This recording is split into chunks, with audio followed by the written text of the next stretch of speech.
سلامونه دوستانو. زیاتره دوستانو پوښتنې کړې چې سره کوم کولی شي خپل وزن زیات کړي. یو څو اسانه طریقې.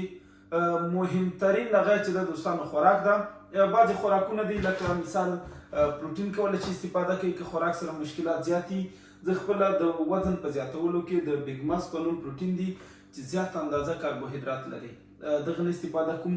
یو بل هغه د دوستانو تاسو که شاید وګورئ دلته جست کاربس، لکه دا چې دي صرف کاربوهیدرات دي او کاربوهیدرات چې دي دوستانو دا ډیر زیات لکه ستاسو د وزن په جګولو کې زیات کومک کوي. بعضې نور عادي خوراکونه دي لکه آلو شول، پاستا شوله، مکروني چې ورته وایي، همداسې راتېر شوي وریجې شولې.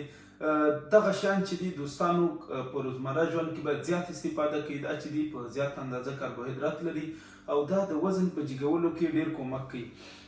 یو بل مهم شی چې دا دوستانو هغه دا هر کله چې غواړئ وزن جګ کړئ، یو د ورځې 2-3 کرته ډوډۍ خوړل دا لکه هغه نه دي، باید ډیر زیات وخورئ. زه خپله زما مخکینی پرهیز چې و د وزن جګولو کې و، د ورځې ما 8 دفعې ډوډۍ خوړله. سره د دې چې زه به ډیر موړ وم، زړه ته به مې نه کېدله، خو باید ځان مجبور کړي چې ته ډوډۍ دې زیاته کړي، اندازه یې زیاته کړي. 8 دفعې باید ته د ورځې ډوډۍ وخورې، نو دې سره ډیر په اسانه کولی شي ستاسو وزن جګ شي.